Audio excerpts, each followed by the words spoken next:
करण जौहर की famous show coffee with Karan season 8 का नया एपिसोड टेलीकास्ट हो चुका है और इस बार शो में कपूर सिस्टर्स नजर आ रही हैं। दरअसल जानवी कपूर और खुशी कपूर ने इस बार करण के साथ कॉफी का लुत्फ उठाया है। वहीं एपिसोड में काफी कुछ देखने को मिला। इस बीच एक पल ऐसा भी आया जब करण ने सालों बाद खुशी और जानवी की मां श्रीदेवी का जिक्र किया। श्रीदेवी का निधन साल 2018 में हुआ था। सालों बाद जानवी ने शो में उस दिन का खुलासा किया जब उन्हें अपनी अम्मा के निधन की खबर मिली थी। दरअसल साल 2018 के फरवरी में श्रीदेवी हमेशा के लिए इस दुनिया को अलविदा कह गई थी। उनके जाने के बाद दोनों बहनों ने एक दूसरे का पूरा ख्याल रखा। अब करीब 6 साल बाद जानवी और खुशी ने उस दिन को याद किया जब उन्हें इसके बारे में पता चला था। इस बारे में जानवी ने बताया कि जब मेरे पास फोन आया तो मैं अपने कमरे में थी। दूसरी तरफ मुझे खुशी के कमरे से रोने की आवाजें सुनाई दे रही थी। मैं बुरी तरह रोते हुए उसके कमरे में गई। मैं जैसे ही खुशी के सामने गई तो उसने मेरी तरफ देखा और रोना बंद कर दिया। वो मेरे पास बैठ गई और मुझे शांत कराई। मैंने इसके बाद कभी उसे इस बारे में रोते हुए नहीं देखा। आगे जानवी ने खुशी और श्रीदेवी के बीच समानताओं के बारे में भी बात की। उन्होंने कहा कि वो बहुत शांत स्वभाव की इंसान है और मुझे लगता है कि उनमें और मम्मा में यही एक समानता है, लेकिन कैमरे के सामने फूट कर रोने लगती है।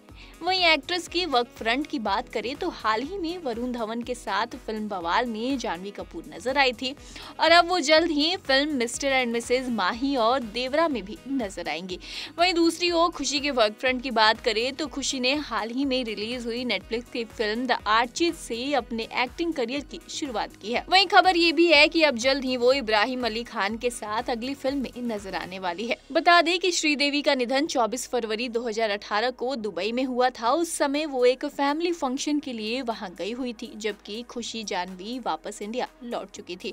वहीं एक्ट्रेस के निधन से पूरा देश उस वक्त सदमे में था। कोई यकीन ही नहीं कर पा रहा था कि श्रीदेवी अब इस दुनिया में नहीं रही।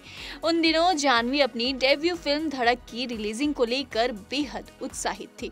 वहीं फिल्म रिलीज के कुछ ही दिन पहले श्रीदेवी का इस तरह अचानक दुनिया को छोड़ जाना जानवी के लिए एक बड़े सदमे की तरह था। बावजूद इसके जानवी की फिल्म रिलीज हुई और जानवी की डेब्यू फिल्म धड़क थिएटर पर जमकर बवाल मचाती हुई दिखाई दी थी। लेकिन एक्ट्रेस को सिर्फ इसी बात का अफसोस था कि उनकी मां को इस फिल्म का बेसब्री से इंतजार था और वो ही इस फिल्म को नहीं देख पाई थी।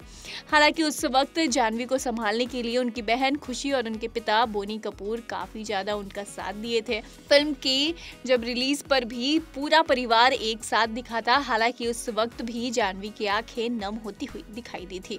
वहीं इस दौरान शो में करण जौहर की भी आंखें नम हो गई थी जब उन्होंने श्रीदेवी को याद किया था। लेकिन इन सबसे हटकर आपको कॉफी विद करण का ये एपिसोड कैसा लगा, ये हमें कमेंट सेक्शन में जरूर बताइएगा। बॉलीवुड से जुड़ी ऐसी ही तमाम खबरें जानने के लिए देखते रहिए बॉलीवुड केसरी।